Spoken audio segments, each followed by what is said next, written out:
నమస్తే. Welcome to Suman TV. నేను మీ యామిని. ప్రస్తుతం మనతో ఉన్నారు ప్రముఖ ఆధ్యాత్మికవేత్త, ప్రముఖ జ్యోతిష్య వాస్తు పండితులు మాడుగుల శివప్రసాద్ గురుగారు ఉన్నారు. వారితో మాట్లాడదాం. నమస్కారం గురుగారు. ఆశీర్వచనం తల్లి. గురుగారు, ఈ నెలలో అసలు సింహరాశి వారికి అండి ఏ విధంగా ఉంటుంది? వీళ్ళకి సంబంధించిన పరిహారాలు అంటే ఏంటండి? తాకట్టులో ఉన్న బంగారాన్ని విడిపించి ఆ రోజు ఆన్లైన్ రేటుకే మేము కొంటాం. Sharma gold company. శ్రీ మహాగణాధిపతయ నమః. ఐం మహాసరస్వత్యే నమః. శ్రీ లలితాంబికాదేవియే నమః. సింహరాశి వాళ్లకు ఈ ఫిబ్రవరి మాసము చాలా యోగవంతముగా ఉన్నది. ఎక్కడా ఏమీ ఇబ్బందులు పడాల్సిన అవసరం లేదు. ఈ రాశి వాళ్ళు నిరంతర శ్రమ అనేటువంటిది ఉంటుంది. శ్రమకు తగినటువంటి ఫలితము ఉంటుంది. ఈ మాసములో మానసికమైనటువంటి ఉల్లాసము, సంతోషము, ఆనందముతో ఈ మాసం అంతా కూడా గడుపుతారు. వెనక ముందు పుట్టినటువంటి వాళ్లతో సుఖ సంతోషాలతో పంచుకోవడం అనేది జరుగుతుంది. ఈ రాశి వాళ్ళ సంతానము వలన పేరు ప్రతిష్టలు అనేటువంటివి రావటము జరుగుతుంది. ఎక్కడెక్కడి వాళ్ళు మిమ్మల్ని కలవాలి అనేటువంటి దాంతో కొంతమంది అనూహ్యంగా మర్చిపోయిన వాళ్ళు కూడా మిమ్మల్ని ఫోన్ చేసి పలకరించవచ్చును. మీరు చేసేటువంటి పనుల్లో మా చేయూత ఉంటుందండి, అందరం కలిసి చేద్దాము అని ఒక మంచి నిర్ణయానికి వచ్చి కాస్త పెట్టుబడులు పెట్టి వ్యాపారములో కలిసి రావటము కానీ, లేదా ఒక ధార్మిక కార్యక్రమం ఏదైనా చేస్తుంటే దాంట్లో కలిసి రావటము కానీ, లేదా ఒక వివాహాది శుభకార్యాలు ప్రయత్నం చేసుకునేటువంటి వాళ్లకు దానికోసం కలిసి రావటము కానీ, ఏదో ఒక రకంగా నలుగురు కలిసి వచ్చి మీకు చేయూతనిచ్చేటువంటి విధానముగానే ఉంటుంది గాక. సింహరాశి వాళ్లకు చాలా యోగవంతముగా ఉన్నది. ఎప్పటి నుంచో దీర్ఘకాలికముగా ఉండి బాధలు పడుతూ ఉండేటువంటి అనారోగ్యవంతులకు కూడా ఆరోగ్యము పూర్ణత్వము పొందుతారు. ఇంతకాలము నుంచి పనిచేయనటువంటి మందులు ఇప్పుడు ఎందుకు పనిచేశాయి అని అనుకుంటే, ఇప్పుడున్నటువంటి జాతకరీత్యా గ్రహస్థితుల యొక్క దృష్ట్యా మీకు పనిచేస్తాయి. గతములో ఉండేటువంటి గ్రహస్థితుల దృష్ట్యా కొన్ని పనిచేసి ఉండకపోవచ్చు. అంతే, అక్కడ తేడా ఏం లేదు.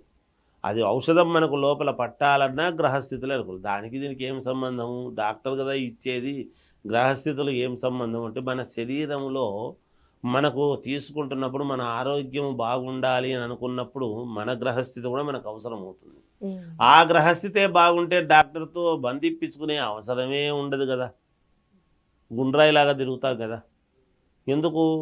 సూర్యభగవానుడు ఈ రాశి వాళ్లకు స్వక్షేత్రము ఇది కాబట్టి, సూర్యభగవానుడి యొక్క అనుగ్రహం ఉంటుంది కాబట్టి, అందువలన ఈ రాశి వాళ్లకు చాలా యోగవంతముగా ఉంటుంది. మానసికంగా చాలా సంతోషంగా ఉంటారు ఈ మాసము. వీళ్ళు చెప్పింది చెప్పినట్టు నలుగురికి జరుగుతుంది. ఈ నలుగురికి సహకారం చేసి పెడతారు. అందరినీ సమానముగా చూసేటువంటి మనస్తత్వం ఉంటుంది.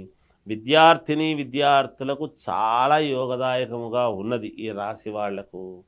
అంతేకాకుండా వ్యాపారాలు చేసుకునేటువంటి వాళ్లకు కొత్త వ్యాపారాలు చేసుకోవడానికి కావాల్సినటువంటి నిర్ణయాలు, కొత్త వాళ్ళతో పరిచయాలై ఆ దిశగా అడుగులు వేయడం అనేది జరుగుతుంది. గృహము కానీ లేదా వాహనము కానీ కొనుగోలు దిశగా కూడా ఆలోచనలు చేస్తారు. ఇక సినిమా రంగంలో ఉండేటువంటి వాళ్లకు అవార్డులు రావటము కానీ, గుర్తింపు రావటము కానీ జరుగుతుంది. రియల్ ఎస్టేట్ వ్యాపారంలో ఉండేటువంటి వాళ్లకు కూడా ఒక వెలుగు అనేటువంటిది ఈ మాసంలో తప్పకుండా చూస్తారు, తప్పకుండా జయం కలుగుతుంది. రాజకీయాలలో ఉండేటువంటి వాళ్లకు సూర్యుడి యొక్క అనుగ్రహము, సూర్యుడే గ్రహానికి ఇది కాబట్టి ముఖ్యం కనుక వాళ్ళ వ్యక్తిగతమైనటువంటి జాతకాలు చూసుకోవాలి. చాలా మహర్దశ పొందేటువంటి అవకాశాలు ఉన్నాయి వీళ్లకు. అలానే గురుగారు, ఇప్పుడు ప్రైవేట్ ఉద్యోగస్తులు కానీ గవర్నమెంట్ రంగానికి సంబంధించి వాళ్ళకి ఇలా ప్రమోషన్స్ అంటూ ఈ నెలలో ఉన్నాయా? మామూలుగా గవర్నమెంట్ ఉద్యోగాలు చేసుకునేటువంటి వాళ్లకు ప్రమోషన్స్ అని కాదు, కానీ అదనపు బాధ్యతలు ఇచ్చి కాస్త ఏదో డబ్బు ఉపకృతి అనేటువంటిది ఉంటుంది. ప్రైవేటు ఉద్యోగాలు చేసుకునేటువంటి వాళ్లకు అనూహ్యమైనటువంటి మార్పులు, అప్గ్రేడ్ కావడం కానీ ఇలాంటివి జరుగుతాయి కాక ఇలా ఉంది. ఇక ఈ రాశి వాళ్ళు పరిహారము చేసుకోవాలి ఏమిటి అనేటువంటి నిర్ణయానికి వచ్చినప్పుడు గణపతి దేవాలయానికి వెళ్ళి గణపతిని ఆరాధిస్తే మంచిది. ఒక పసుపు ఆకుపచ్చని ఒక రవిక ఇది తీసుకువెళ్ళి దాంట్లో అటుకులు బెల్లము తీసుకువెళ్ళి గణపతి దగ్గర పెట్టి 11 ప్రదక్షిణలు చేసి నమస్కారం చేసుకుంటే వీళ్ళకు మేలు జరుగుతుంది గాక. అంటే ఈ పరిహారం వీళ్ళకి ఈ రాశి వారికి ఉంటుందండి. అంటే ఈ నెలంతా చేయాలి ఇట్లా? ఈ నెల 4 సార్లు చేస్తారు, నెలలో 4 సార్లు చేస్తారు. ఆ నెలకు 4 సార్లు ఏముందమ్మా చేసుకోవటం. 4 సార్లు చేసుకోలేని వాళ్లకు ఒకసారి చేసుకున్నా సంతోషమే, వాళ్ళ సౌకర్యాన్ని బట్టి. ఖచ్చితంగా 4 సార్లు చేయాల్సిందే అని నేను చెప్పను. ఈ మాసములో కనీసం ఒక్కసారన్నా చేయండి, మేలు జరుగుతుంది మీకు. చాలా చక్కగా తెలియజేశారు గురుగారు. ధన్యవాదాలు.